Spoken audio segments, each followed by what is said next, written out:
That's a bummer to forget. And Brittany, will you help me please, like you usually do with names and such? And everyone in Wyoming, you guys are really good at saying who you are in the chat box. Would you mind maybe doing that? Just for fun, it builds camaraderie, and maybe say something you love about culture change. How's that? So welcome everyone. We will always want to thank your state of Wyoming, your survey agency, and your Region 8 of CMS for approving this 3-year grant. By the way, we are living up to this title, I'm proud to say, implementing culture change throughout Wyoming, affecting resident-directed living and team member retention, and you're about to hear how. And so I'd like to introduce Marla Taylor Thomas, new administrator, or pretty soon, right, Marla, at Wyoming Retirement Center. Thank you, Marla. Hi, Carmen. Thank you. Actually, yes, I am the interim administrator right now at the Wyoming Retirement Center. I also fill the position of medical records manager for the facility, but I have a lot of years of experience in long-term care, specifically at the Wyoming Retirement Center.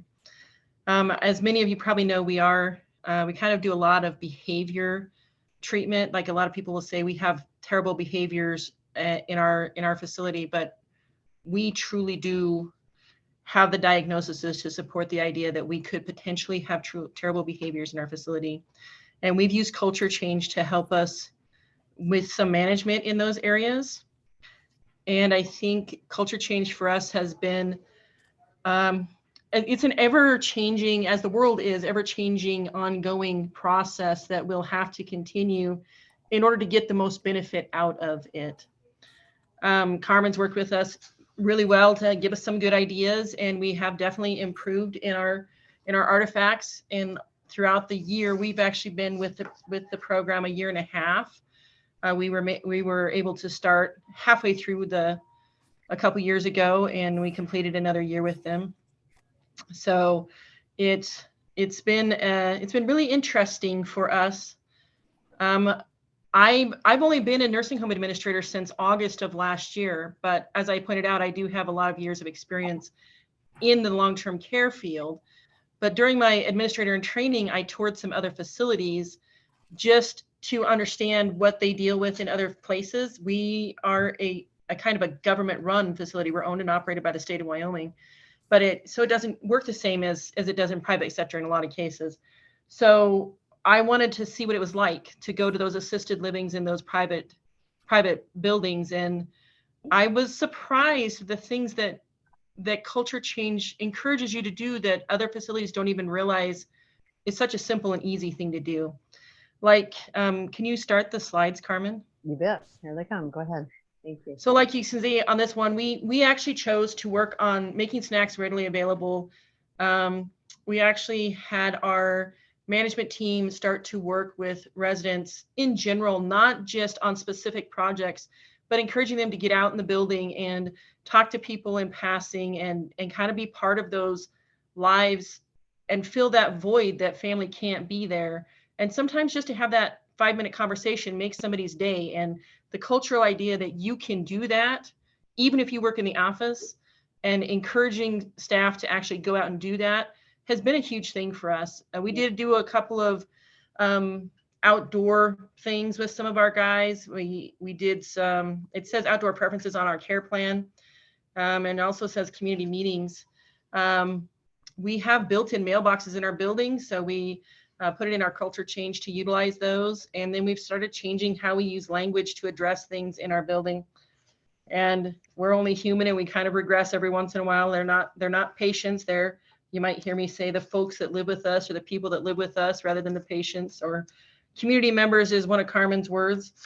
We use a lot of different variables. We encourage our staff to actually document using the patient's name in their own electronic health record rather than saying patient did this. We ask them to say, Joe had a fall today, and when we discussed this possible reasoning, Joe mentioned that the floor was slick or that he needed new socks or whatever the case may be, but we want them to recognize that patient has a name.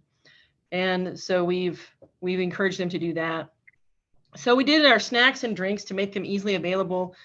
what we did was we put a refrigerator in an area that everybody can access so that they can get their own snacks. And we have plumbed in some flavored water and some coffee pots, kind of like we have in our dining room, so that they can get their own drinks. So you see in this picture, this is one of our gentlemen. He says having the snacks available to him makes him happier than a fat cat. It makes him feel like he has the power to control his own little environment, and he can do what he wants to do when he wants to do it. If he wants to get a snack at midnight, he can go to that fridge and see if there's a snack in there. Now, what do we put in there? We're very conscientious that some of our people have diet constraints, but those people also have the choice. So we chose to find snacks that maybe wouldn't be a choking hazard. We maybe do Go-Gurt. We'll put Go-Gurt in their freezer. Then they can have frozen yogurt when they want some ice cream.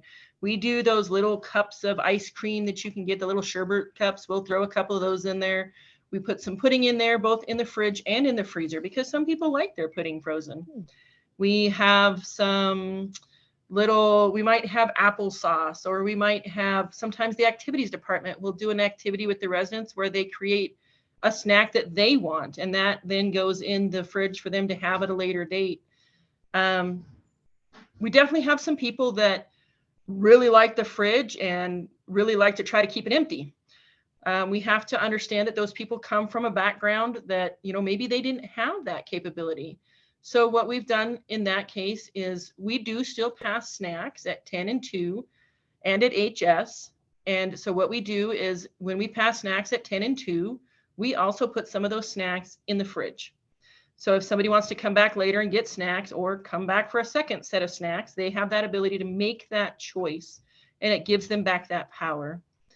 So from a staff perspective, we have some guys that really like their coffee all day long, and flagging down a staff member to go get a cup of coffee or go grab them a cup of ice cream or something is really time consuming for our staff. We've saved a lot of time in making it so that they can get their own drinks and snacks at times other than guidelines say you have to have X amount of time before you have to have some food in, right? We all have those guidelines. Well, this gives them the ability to do that. And our dietary manager did quite a bit of research on, what we can use and what would our dietitian suggest. And our dietitian actually suggested to put out some graham crackers because they melt in your mouth. And graham crackers with juice or with water is something, or even with a cup of coffee. That's one of my favorite snacks, to dip it in the coffee. Hope I eat it before it falls in, That's a really easy thing that for us to do. It's really something that they can do themselves. And so we will occasionally, we don't do it all the time, but we do try to get it a couple times a month where we get the individually packaged little graham cracker squares so they can have those. We don't do saltines. Those don't melt as easy, but graham crackers really absorb water or moisture really well. And sometimes it seems like some types of vanilla wafers do as well. So they can be considered a food that is considered safe. Now, we have found a brand of vanilla wafers that doesn't seem to absorb anything you put on it. So you might be conscientious about that. So make sure it absorbs some moisture. So that's what we've done for our snacks. And I can tell you that I toured some facilities, and one of the facilities I toured, a gentleman was going around with a cup and he was saying, "Can I get a cup of coffee? Can I get a cup of coffee?" And I heard the staff tell him, "No, you can't have a cup of coffee. You have to wait until, they don't bring the coffee until 11:30. You have to wait." And I thought, I feel like my facility is lacking and we have a lot of stuff we need to change and we are not up to par in a lot of areas. And I felt like, well, at least we don't do that. At that time, we weren't even having coffee freely available for them to get when they wanted it. But our staff, we had a coffee pot available near the nurse's station for our staff to access to get coffee for them if they wanted coffee. We had already gone to that. And I thought, 5 minutes to give the man a cup of coffee, and that's all he wanted, and he'd have been happy for who knows how long before he'd have asked for something else. That the idea that just a cup of coffee is all he wanted. And they told him no. And I was appalled. It made me want to cry. because we don't do that. We don't actually do that. So I thought, well, there's something we do different. That's a good culture that we do that they don't yet. So, little things like that definitely make a big difference. What else do we have? Infection control. So we looked for the right machines. We did get plumbing done specifically. There's actually a sink that's right beside that coffee pot that my friend there is using. There's a sink right there to his right-hand side. So it wasn't really hard to plumb those in. And originally that sink was built as a wash station for staff. When this building was first built, that was a wash station for staff. And this building has been remodeled a few times, but that sink remained. So it was not super hard to plumb those in. How do we keep those clean? The dietary department comes through and cleans them once a week. And then nursing wipes them down at night during the nighttime. And then housekeeping will wipe them off if they see a spill or something. But primarily the dietary department makes sure that they get the full-on sanitization that's required. If we have an issue, like we have a contract, it's the same guy that does the coffee pot in the kitchen.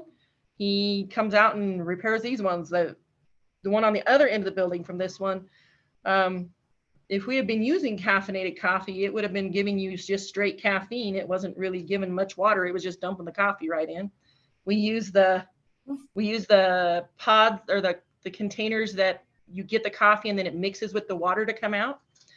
And we decided we needed to go visit that machine before they fixed that one, but because it was just giving them straight coffee, no water mix. But we have a guy that comes out and fixes that. We call this our snack attack in this area. We ran around with a bunch of different names like the hydration station. That really rhymes and everybody wants to use hydration station, and in some ways it's been used so many times that you feel like it's overused to some degree. But in our last conversation with Carmen, we talked about how maybe it is overused in the facility, but I worked on a bike run where I did not ride the bike 100 miles, but somebody else did. And I was on a hydration station for them. So it's not unheard of out there. We don't really, we don't really put out anything specific in those fridges for those guys. If there's a dietary specific snack, we do maintain that in a different area. And then we make sure they get that at the assigned time. But we have a gentleman who came to us with a failure to thrive. And because he could go to that fridge, he would get up every day, go to that fridge and get his own snack and go back to his room. And he would do that multiple times a day. And he began to sit in the common area around other people because he could get to the fridge. Now, granted, he would eat every cup of Jell-O we put in there, but the gentleman needed to gain weight and it wasn't a problem. And now he knows that food's there and he doesn't worry about hawking over the fridge to make sure he gets his food. So we've seen a benefit in that direction also. This is our activities team. This is our activities director and one of her assistants. For Halloween, her little dog, his name's actually Mac, but she brought him as Toto. He's about that size. He doesn't get any bigger. He loves to go visit the residents. He's just a pup, but he does really well with them. We do encourage our staff to bring their animals to the facility, but they do have to be potty trained and they do have to be well behaved. They cannot be jumping up on the residents or causing skin tears, scratching, biting, nipping, anything like that. And we do go through we have a process that allows them to do that. It goes to where I was telling you, we encouraged all of our staff to work together to make sure that we go visit people. For a while, we didn't have anybody in our restorative room, but restorative is an important program. And so we just got all of our team, not just managers, but team in general, to stop into the restorative room and open it up for people to come work on our recumbent bikes or maybe do a little bit of little weightlifting things, something like that. We worked hard on keeping that available for our folks that live with us to go to, because it's an activity they enjoy. They really want to do that. What else did we do? Oh yeah, this is our past maintenance. This is our past maintenance person. The gentleman in the cap there, he's our past maintenance director. He's recently taken a promotion within the state of Wyoming. He doesn't work for our facility anymore, but Nate Miller there, he had this idea to work with the gentleman on the the one end of the building, we have only men, and he wanted to work with them on a project that they would enjoy doing. So he got out some woodworking stuff, and they refinished some picnic tables, and they loved it. They had so much fun. They spent several days working on it. And one of the families told us, my husband was glowing, and I'm so excited to see him like that. We heard, I don't think any other facility would do something like that. And we were pretty scared going into it, but we also did a lot of research and decided that, these are things that they know from their past. And if they're afraid of the tools, they won't do it. And I don't know, my husband's grandpa is missing a couple of fingers because he was determined to use the bandsaw with or without somebody helping him. It's better to have somebody helping.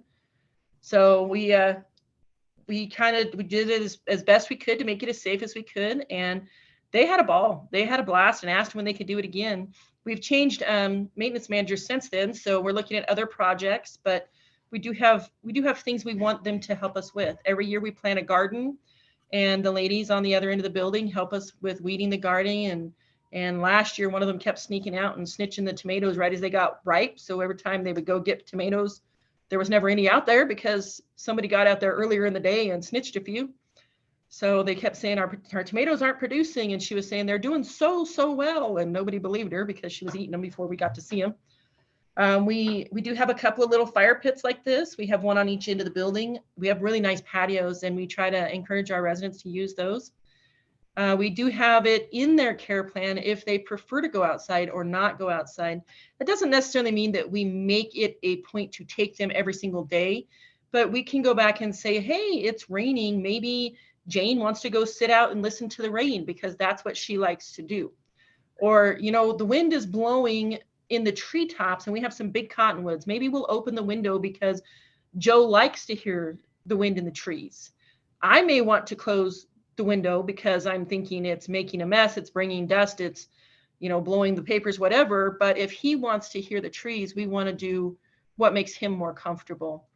So we make an effort to do that. We also work with a program that's an equine program called Rain Horse. I can't remember the whole name. They're a nonprofit, but they use our facility. They bring some little ponies to our facility. They put special shoes on their ponies and they bring them into the building so our people can come see their little ponies. And then we go to their ranch. It's a little ways away. They take a day picnic out there and they go to the ranch and they see the horses. The gentleman you see in these pictures, he used to be a horse trainer. And he absolutely loves to just stand next to the horse and feel the horse. He doesn't want to ride. He wants to just pet the horse and feel the horse and let the horse lean on him. That's all he wants to do. But he absolutely loves the opportunity to get to do that. I mentioned we have built-in mailboxes. These were built into our building. We weren't using them for a while due to COVID, and we decided to try to reopen it. We made it an option. So if you want to get a key, you can get a key. And you can get your mail put in a mailbox. And then, just like, I don't know if you guys do it anymore. I don't have home delivery. Basin doesn't have home delivery. So you have to go to the post office to get your mail. So you run into everybody at the post office and you get to have that chance to, talk to people and catch up on what's going on. So we have the post office, we issue keys. And if for some reason they can't make it to the post office, then our activities department does go ahead and take them their mail. We have these big calendars we put out, but the point of this calendar really is to see, like, in that one box, we scribbled out a word that was probably resident council is what that word probably was. And we've changed that to the community council meeting. Again, it's just using a different language to make it so that it's more inclusive and not so specific to an institution type of thing. And we have, today we had the beautician here at the same time as the resident council meeting. So we had a pretty low turnout, but usually we have a pretty big turnout for a resident council meeting. So our community council members, they come and they get to have their voice there, as you all should have as well. We just changed the way what we call it. We also changed, we have an intake questionnaire where we gather their preferences and the things that they're capable of doing or need help with. And we want to make sure that we're able to serve them and serve them well. And we had a lot of kind of specific to institutional type of questions on there. And we changed the verbiage on that to say, you know, we're getting to know you. We want to get to know you. Tell us about you. And we changed those things to be not like, you know, do you use a hearing device, but hey, do you use a hearing aid? Because let me tell you, I don't walk around telling everybody my hearing device is not working. I tell people, you know, I can't hear real well, or my teeth are loose or something like that. I don't say, do you have dentures? You know, I don't tell people I have dentures. I tell people, you know, my teeth are loose. You know, do you have glasses? Yeah, I have glasses. Do you use optical devices? I have no idea what an optical device is. You know, we tried to change those words around so it'd be more like, do you need help to go to the bathroom? Do you need help to use the restroom? Not, do you need help toileting? I don't toilet myself. I don't think I need to toilet anybody else. Do you need help eating? Not, you know, are you a feeder? You know, no, I don't want to be a feeder. I want to know that somebody's going to help me eat if I need help to eat. I don't want to feel like a fish that you have to dump some food in for. So, you know, we changed our whole questions, all of our questions around to be compliant, to be compliant with the idea that we want them to feel like people, not like a job. So we work on that. That was one of the things that we worked on. Hey, and Marla, again, with our Marla, language, don't hate me, but you have like a minute. I know I'm out of time. So sorry. Yeah, so sorry. I'm out of You can time. zoom Yeah, by this it. is our dietary director, and she put up a board in her office, in her kitchen, to make sure that people would know what the language of the week was. And she actually puts a word out there and then tells her people to use it every single day. Got a lot going on, so that's my little part. Yep, very good, very good. And I think we had some. You'll see in every case, everyone, artifacts tallies go up because people are implementing practices. You'll see that over and over. And I think you told me, Marla, some outcomes, people are very happy to get their own mail and snacks and drinks and coffee, right? Definitely very happy to have their own independence back, for sure.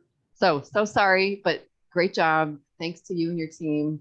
I didn't think I would have 15 minutes of talking, honestly. So I know it goes that way. I get it. I didn't think it would take me that long.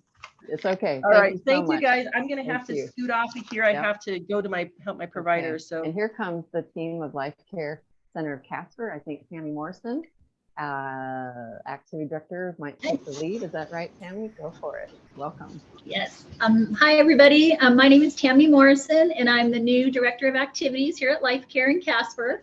And I have only been in this position about 3 months. Brittany Hull, who's also on the call, is our former activities director.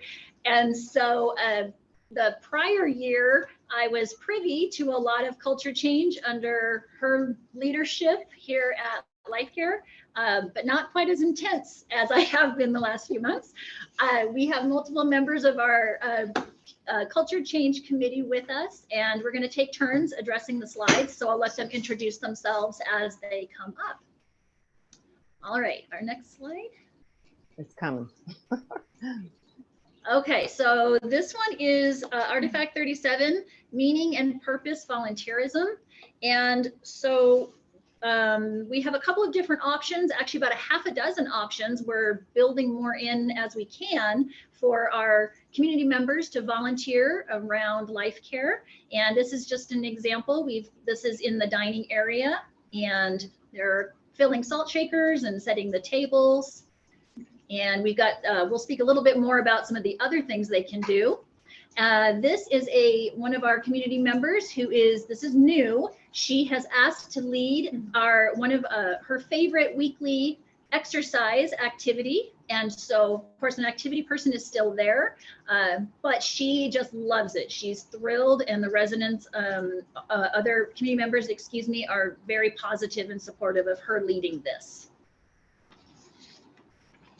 Okay, and as far as other activities where someone is, community members are assisting, we play bingo or Pokino 4 times a week. It's our big event, and we have a lot of volunteers for that as well to help set up and tear down. And those folks really look forward to that as well. And then in our quest to find some other opportunities around life care, we actually scheduled an activity and we called it Helping Hands. And it was kind of on the idea for me, I like to be shown rather than told things. And I said, it's kind of like also maybe going to church for a new church for the first time. You kind of want to go with somebody. So we wrapped a class around it. And so this is Howard's Corner, which is our in-house ice cream shop and snack shop. And we were highlighting some of the ways that a community member, if they want to volunteer here, that they can assist. Things like restocking, taking orders, wiping counters, etc.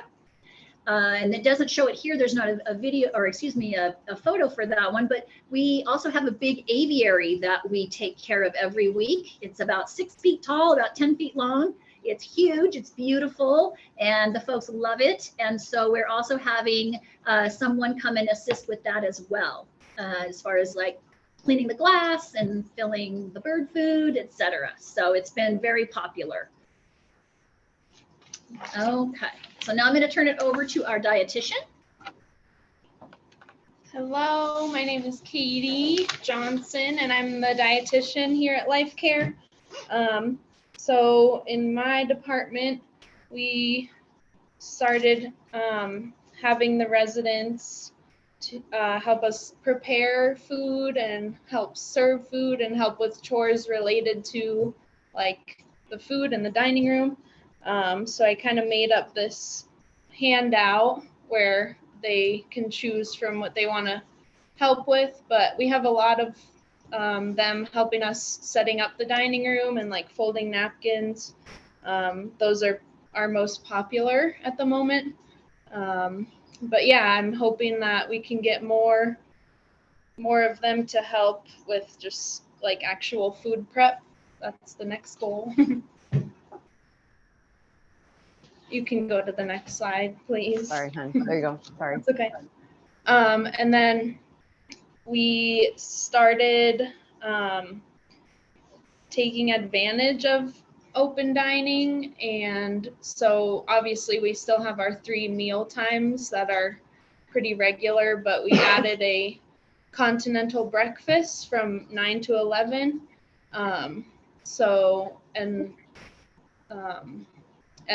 But the residents are welcome to come through to the dining room and the kitchen at any time of the day if they want just this little snack or a drink or something outside of their meals.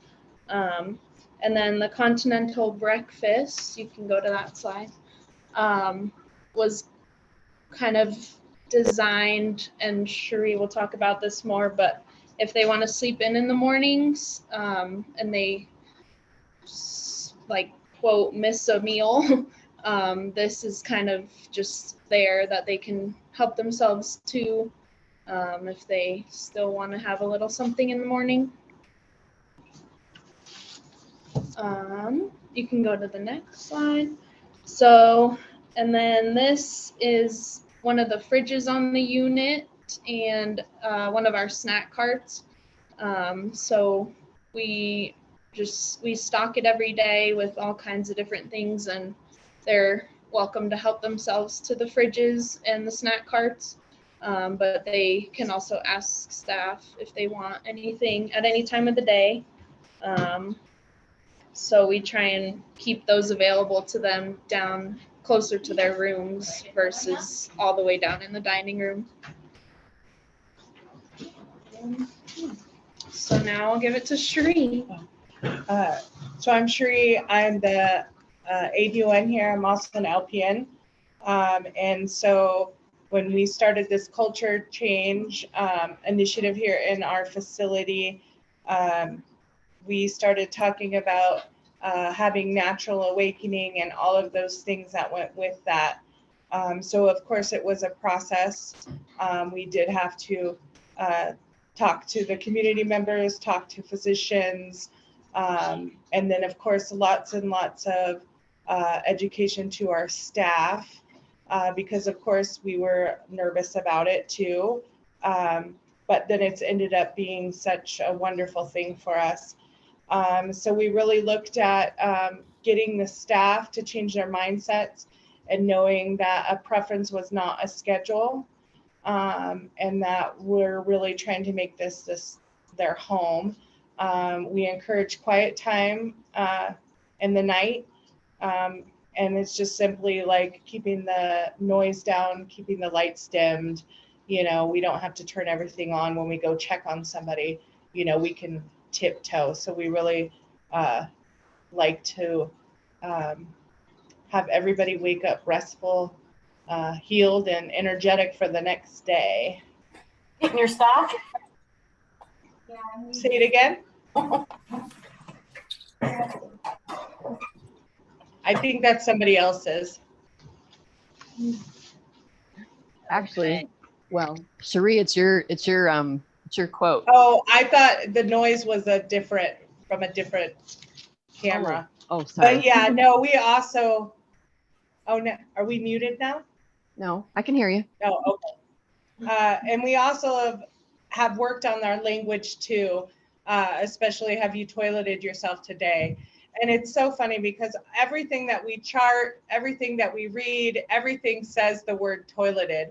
But I don't go to restaurants and ask my girlfriends if you want to go toilet yourself. So we've really gotten away from that. More of, do you need to use the restroom, use the bathroom? Do you need to freshen up? But anything but that ugly word toileted. Heroes. Thank you. Okay, and so piggybacking off of that, trying to get away from that use of institutional language and preference of non-institutional language. So a couple of things we've done is, as the previous, for the folks from Basin said, changed our resident council to community council. That was one. We've done, are doing a word of the week. And so that is posted in 10 different team areas around the building and swapped out each week, except for a couple of areas. One is our break room and our education room, where I'll just keep them all up. But I think we're going to cycle through the same group of 10 words and just keep hitting them and then phasing them out as we need to. And we've also worked on changing our room roster.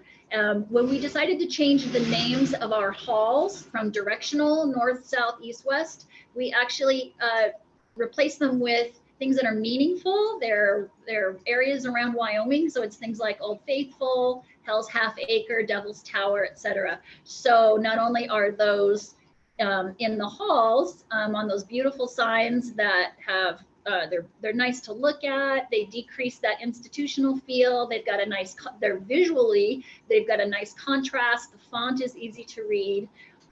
So we've done it up there on the wall, but we've also changed it on our paperwork as well. And so when we're striving to use that verbally as much as we can. And let's see here. My own personal thing that I'm trying to do is I am trying to get away from staff and use the word team. So that's my personal challenge. So well, I'm better at it some days than others. All right, so let's see. All right, so we had those, and then mailboxes. Adding some mailboxes actually at the entrance to our folks' rooms. And so I forgot to mention that distributing the mail is also a volunteer opportunity for our folks here. And so we have about 6 or 7 of those right now, and we're always looking for other ways that as folks become excited and want to do something, we find a way. And not just the activities department, but all of the departments have been really supportive and on board with really encouraging that and reminding folks that those are options. Going back to that a little bit, I wanted to say too that we posted a who do you talk to? And that's in the activities room that we have. And that way, folks, it gives them a little more independence to go seek out those departmental managers. And when they say, hey, I'd like to help you out. So, but let's see here. So I was going to say, in addition to with the mailboxes, again, increasing the hominess, decreasing the institutional feel, I feel like it's also more sensitive to the height of our folks. Previously, their names were about 6 feet up on the wall, and most of our folks are in a wheelchair. So it was very difficult for some of them to even identify their rooms, especially when they were new. So I feel like bringing it down to their eye level is more sensitive to them as well. And then it serves an orienting function. So they are independent and able to find their own space. So it's had a lot of really great things come out of that. our institutional, or the getting away from the institutional and doing a porch light cover. This is a work in progress for us.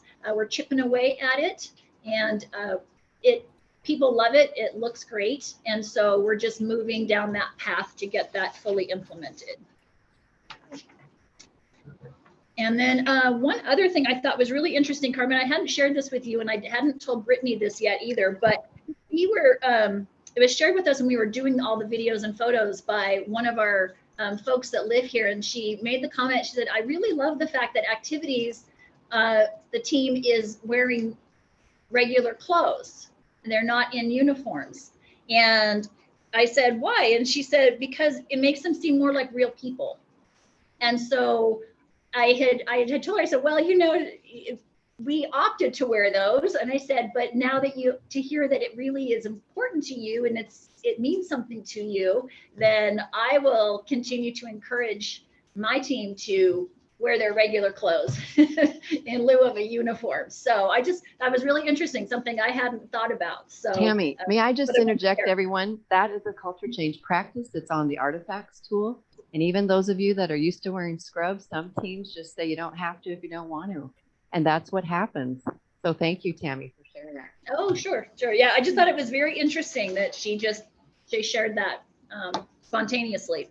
One of our, and then let's see, on this one has to do with our, with end of life and some rituals and some routines that we have implemented. And we do have are part of the Butterflies Are Free program. And so that makes it not only a more supportive environment for the community member, but their family and loved ones, and also for staff. And so it really has some very meaningful, some very significant things that visually that they know that this is occurring.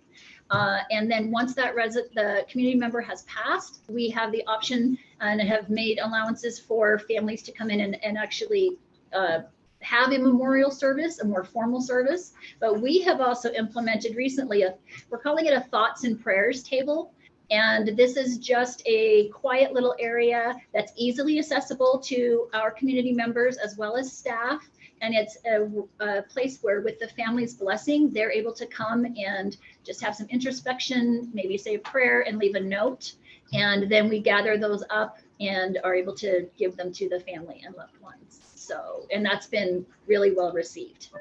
And then finally, we have our Guardian Angels program.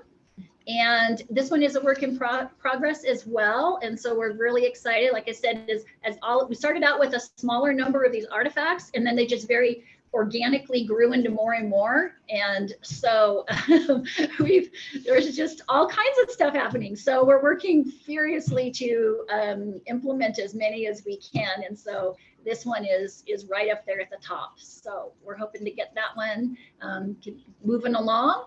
And then finally, the Standing Culture Change Task Force, we've already set a once a month meeting time, and we'll continue our meetings each month to not only figure out ways to support the existing culture changes that we've made, but also to brainstorm and figure out ways, some real sustainable ways to have new things roll into our programs. So as far as our outcomes, we, like the other facilities, saw a gain that are in the items that are fully implemented, and then a decrease in those not implemented yet. So we're chipping away at it. And you guys had some good outcomes in turnover, right? Yeah. Yes, also turnover, as you can see, has also decreased over that time period as well. Oh, I know, but that was when I started getting the calls. Do you guys feel like that, you can be honest, do you think that has anything to do with changing culture? It may or may not. I've been meaning to ask. No, I think so. I think so. You noted about new folks, just this is the way it is now. Yeah. Yeah. Yeah, I want to see those outcomes of the video I watched from, is it West? Yes. Westview? Westward Heights. Westward Heights. Yeah. Next. Yep. That'll be my next goal. I'll call you Good. next year. Good. Good. Yeah. So you're going to, thank you. Yes, Cherie. So anyway, this is common, everyone, that you change institutional culture, and typically people want to work there and stay there. Isn't that great? So it's fleshed out at Life Care, and you're going to hear next. Thank you, Life Care, by the way. And something very special, everyone. We have a video, a 1-hour video coming out about Life Care's journey. If any of you remember, we were supposed to have 5 workshops last August, and it switched over to 5 videos. Life Care has so much more to say. Wasn't it hard, you guys, to only get 15 minutes? I'm so sorry. You got to watch their video. It's almost done. And now I turned it over to Sotia Kness and probably Katie Delbridge. Are you guys there? I Yep, think we're you are. here. There they Hi, are. everyone. Woo, your turn. Hello. Woohoo. Wait Yeah. to hear all this, guys. All right. Well, All right. Well, thank you, Carmen, again, and everyone who's on this call for sure. So our experience is pretty amazing, and the outcome has been better. But pretty much when how we started because of how the team are so overworked and super stressed. So we just want to talk, I talk to them like, why are you so stressed? What is going on? And just kind of get the idea, and then when we talk to people, the why and asking questions and things like that, the team, obviously, they're really good about sharing, what's going on their shift and things like that. And, I kind of just taking over that part to look into like, what can we do to make it better for our team and of course our resident as well. So again, we wake our people up, on our time frame. Just like if I clock in at 6, then I get a report and stuff by 6:15, 6:20, I'm gonna start wake everyone up. Because that was our culture, and then we also put our resident to bed on our time because, I'm working 2 to 10. So by 7, 8 o'clock or by 10 o'clock for sure that everybody has to be in bed. And if they say no, we're gonna keep approaching them, and then we'll bring the big boss who is the nurse, to like, no, you gotta go to sleep at this time. And, just those sort of things. And so if the resident do not go to sleep by 10 o'clock, by 10 p.m. and when our night shift, come on their shift, they will be kind of disappointed or feel like the evening shift does not do their job because, a few of the residents is still awake. And so again, that is our culture. So a lot of stress with our team for sure. And again, when we start asking why, and this is a response that, well, that's how we've been doing this is, again, that's who we are. We've been doing this. I've been here for 20 some years, and I don't want no change. But again, I do want to make change because, we want to be better. We want to give that quality of care and quality of life for our residents. And this is their home, not our home. It is their time and not our time. And we'll treat them, individually, and whatever they tell us to do, that's what we'll do because that's why we're here. So again, how we start, I think just observation, talk to team member, a lot of them over and over, different shift, different scenario, again, asking a lot of why. And with us, I think with the whole team, talk to the leadership team, we just want to challenge the way it is. I think, for us to make change, we got to challenge it. Medication, so that was one of the big issue or culture, I guess, back then, that we are on a strict time. Again, it's all about our time and stuff. So when we start to participate in this culture change project and stuff, we look at everything. So one, we want to make sure they have a good night's sleep. But if we wake them up to give their medication at 5 in the morning or midnight or whatever time it is, that they're not going to get a good night's sleep. And we don't want to wake them up, to give them a melatonin or trazodone if they're already sleeping and stuff. So, we just become a very, have a sort of plan and become really, proactive with it. We get the provider involved, we get our pharmacist involved, and to look into the medication, anything that we can, discontinue. And move the time of the medication so it does not interfere with the resident's sleep. And again, just more about honor their time and do what they want us to do and not the other way around. We learn about our residents, you know, we learn about their pattern and then we honor it. I mean, it was that simple, you know, it all come down to that simple, like you learn about them, is it who they are, and we'll do exactly what they need us to do. So, you know, I mean, it just the outdated worldview, I guess, you know, I wake you up at this time kind of deal. It's just like, again, it's just like on our time frame, you know, this is what we were taught, you know, with nurses, we under a lot of stress and a lot of pressure and a lot of expectation. You know, I mean, you think about 8-hour shift, you know, you have assessment to be done, you have all this medication to be passed, you have all the treatment have to do, the lab, I mean, like all of that stuff, documentation, you know, so we try to prioritize our day, you know, so I think one thing that me, I guess, even as a nurse, you know, one thing I focus on first thing in the morning is that, like, let's get all those med pass, you know, done first. You know, so therefore, for me to be able to get my med done, you know, by 8 or 9 o'clock, I have to start waking them up as soon as I get onto my shift. So, you know, so with our culture again, you know, learning and honoring their, you know, their pattern and honoring everything that they need, it is working. I mean, until today, and I feel like it will continue to work because it just kind of one of those things we talk about it, you know, for a year now, and it kind of, you know, set into our mind, you know, like this is who we are now. This is not about us. This is about our resident, and whatever that they need, that's what we'll do. So if they want to take their med at 6, by all means, because some of them, you know, they are morning person. And then if they want to take their med till 11, because that's what time they want to get up, and that's okay. Whatever that may be, you know, we do not wake them up unless they request this is what they need from us. So the new norm, you know, resident, you know, again, we talk about it so much, and to our residents, to our family, to our staff, they know, you know, they like, if they know the new team come on, like a new nurse or a medication aide, and if they would bring their medication, you know, to them, and they be like, why you woke me up? You know, why you give me my medication this time? You know, that's not the time I want it to be. You know, can you change it to 5 o'clock, you know? And, you know, just look at the medication, because sometimes the provider will prescribe something, you know, Tylenol at bedtime.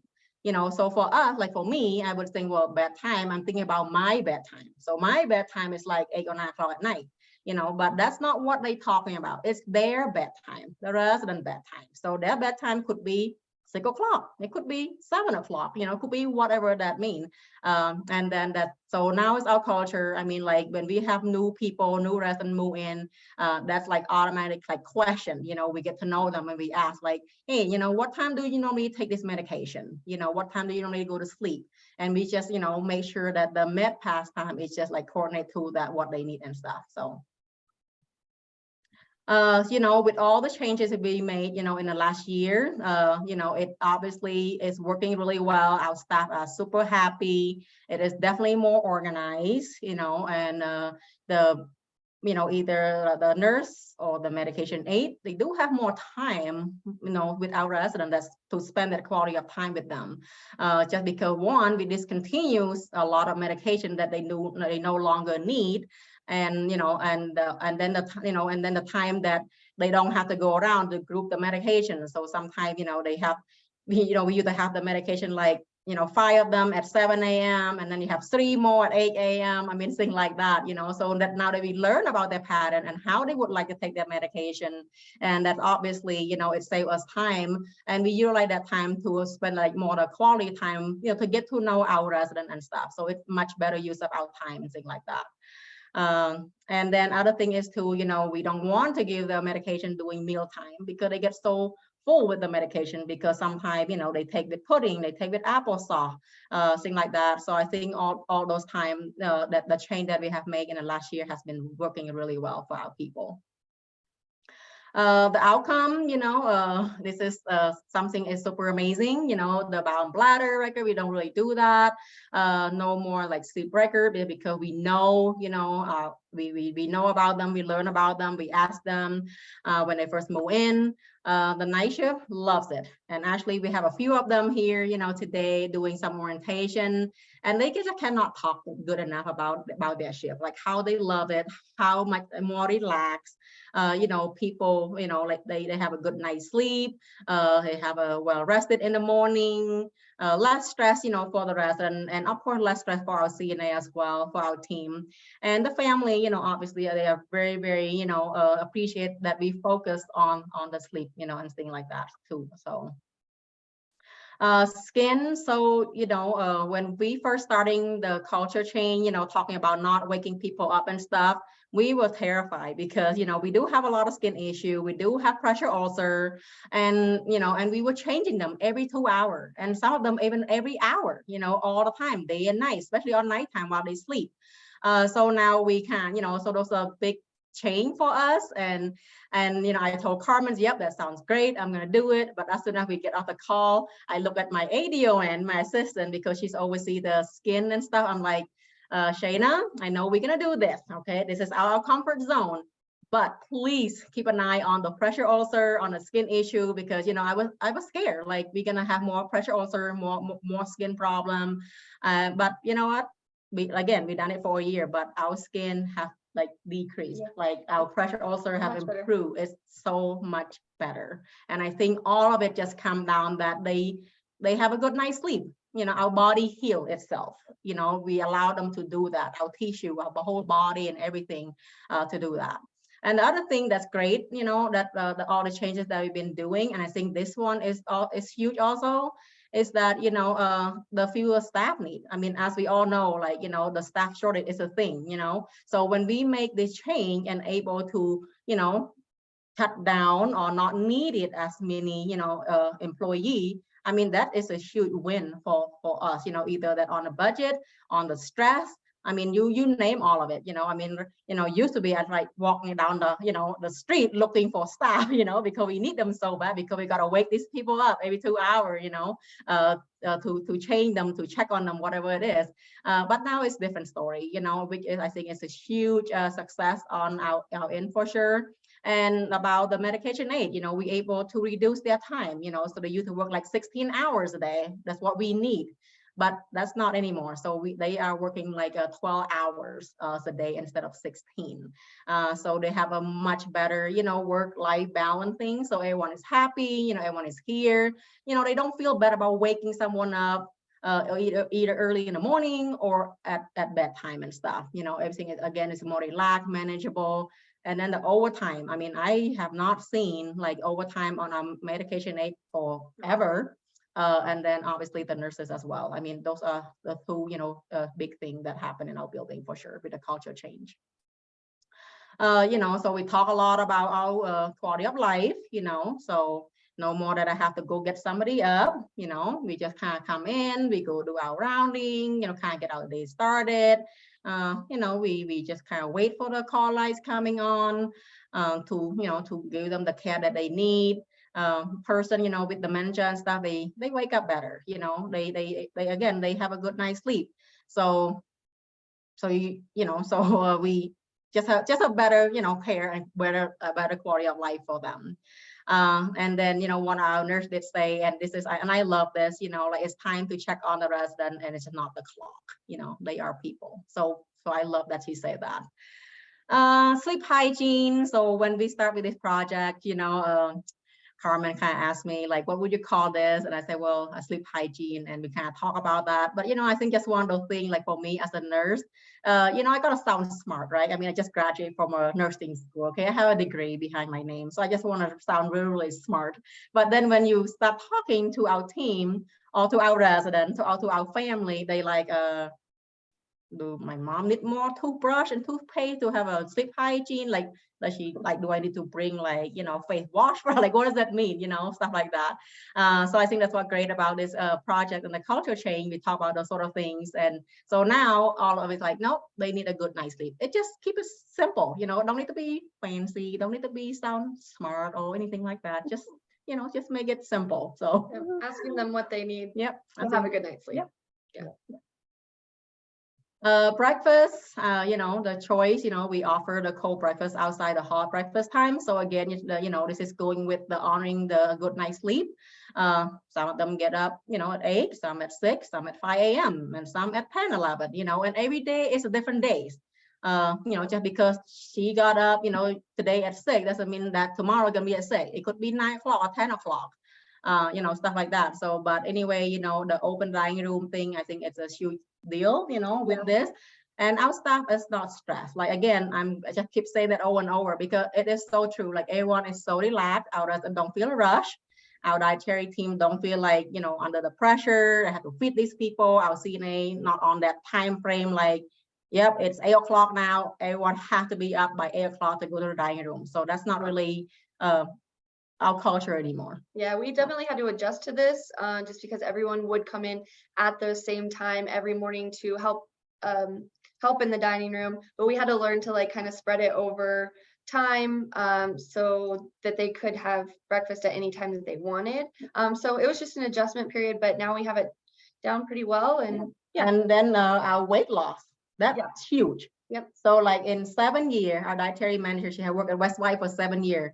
And then 2-3 months ago, and actually this week, when we do our weekly rest, there's no weight loss. Yeah, no, none.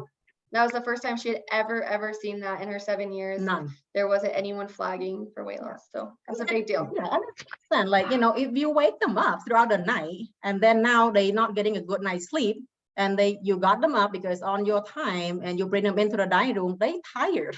They're not gonna eat, they sleeping in the chair. And we were able to drastically decrease our supplements as well, which also saved us money. So we were spending over $1,000 a month on supplements.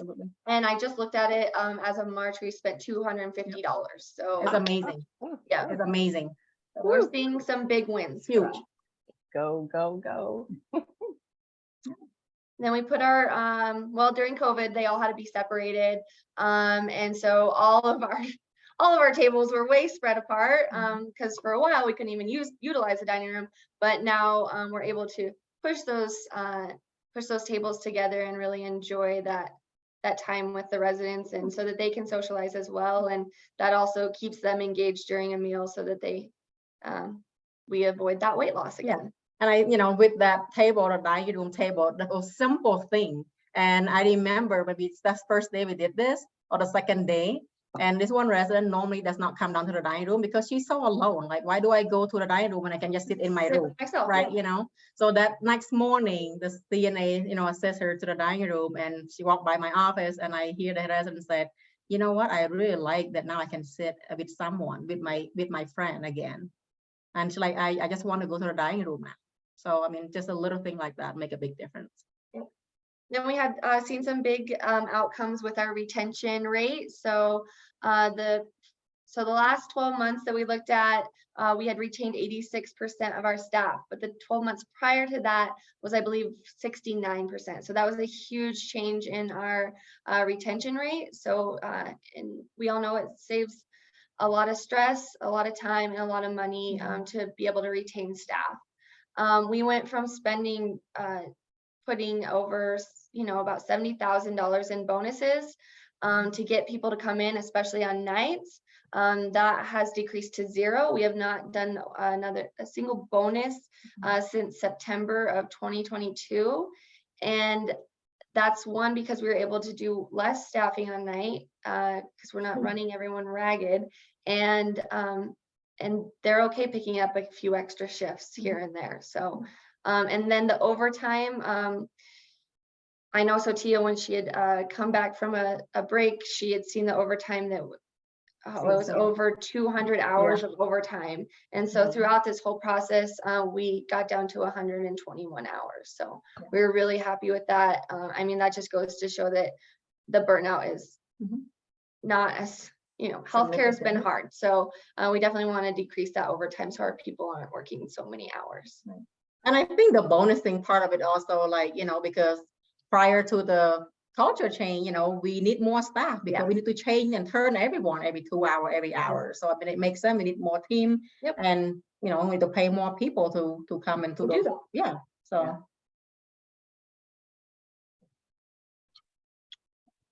Oh, golly, guys, I thought we had these, but we don't, and that's okay. We just know they went up. Yep. And you just did your retention. Yep. And so look at all that happened, everyone, with this team. They picked 3 practices, which is the way the project goes. And they mostly just picked 1 more. You guys did a little language, you know, you had a Yep. culture change team. But I just want to point out, look at all these outcomes from only 4 practices too. Isn't that cool? So thank you, Westward Heights. Thank you, Sophia and Caitlin. Yeah. Thank you. Wow. If anyone has questions, just hang with me. Let me do some advertising. And if anyone wants to hang and can, we could all talk. We could ask questions. I'm sorry, this webinar is kind of hard to hear from 3 teams and they all could have said more. I'm sorry about that. If you could right now in the chat, help me with the grant. I have to give averages of knowledge before and knowledge after. Everybody, please. And if you have any ideas or questions, put it there too. I won't go through you. You hopefully heard some new language from all the teams today. And just a reminder, we have 2 big goals for your state, and we have 1 more year in this 3-year grant. And the 2 big goals, 2 big audacious goals are every person working in a Wyoming nursing home receives some culture change training, and we need your help. This year, I'm going to switch over to having you all register for these webinars only. I wanted to keep it easy, like especially during COVID, I'm sorry. But by registering, I can do a better tracking on every nursing home. And we hope to get to all 36. And that means we need your help. If you have friends, if you have sister homes, corporations, please, let's do it, Wyoming. Wouldn't that be amazing? And then another big goal is every person who lives in a Wyoming nursing home maybe doesn't get woken up by the end of this year. I know it's a big audacious goal, but you just heard 2 teams do it beautifully. And by the way, I have room for 2 more Wyoming nursing homes in this last year. I have 3 of the 5 so far. If you are one of them, please let me know. And we also have an in-person big day coming up, August 11th in Lander. Wow. Westward Heights, maybe you want to offer, come talk to us.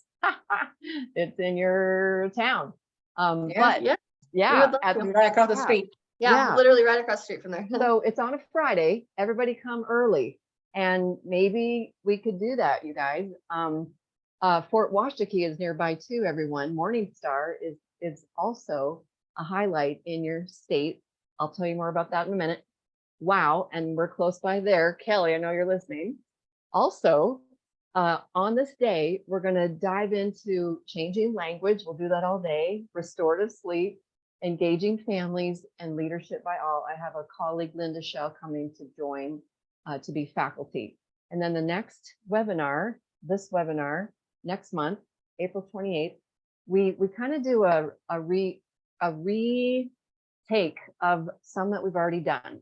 And so that's okay, because there's a lot to all of this. And we're going to start again with the artifacts tool, section 1. So it's a really good place to start, and please invite everybody. And then in the chat box, you should be seeing that this is so exciting. The 5 webinars that were supposed to take, 5 workshops that were supposed to take place last August have become videos. And someone tell me, I put it there right in the chat box, is the link to the first video that's available, and it's Westward Heights. So even though you heard their story in only 15 minutes, now you can hear it in an hour, and it's available. And the link, I put it there, right? Everyone, it's there, right? Someone tell me. And with that, does anyone have any questions or comments? We can do that. Kelly Vasquez from Morningstar, they're one of the 5. We have a full 60-minute video on them. West Mission at Castle Rock, Green River, they have been in Eden Home for 7-8 years, like Morningstar. You heard Life Care of Casper today, Westward Heights today, and one more, Star Valley was in this project year 1, and they didn't stop. Isn't that cool? They kept going, and they're another video. So thank you everyone for coming today. Does anyone want to unmute and ask anything? Feel free. I'm kind of looking. an ombudsman. Sorry, the name. What's happening here? Oh, Patty Hall says, I love everything pointing more to home. Of course, yes. What else here? Thanks, everyone. Am I forgetting anything? Anybody? Otherwise, I'm not seeing questions. Okay, well, thanks, everyone. That was awesome. Thank you, Westward Heights. Thank you, Life Care Casper. Thank you, steering committee members. Thank you, Wyoming Retirement Center. Thanks, everyone. We'll see you next Great month. job, guys. Yes, yes, yes. Thanks, Brittany. Great job, everybody.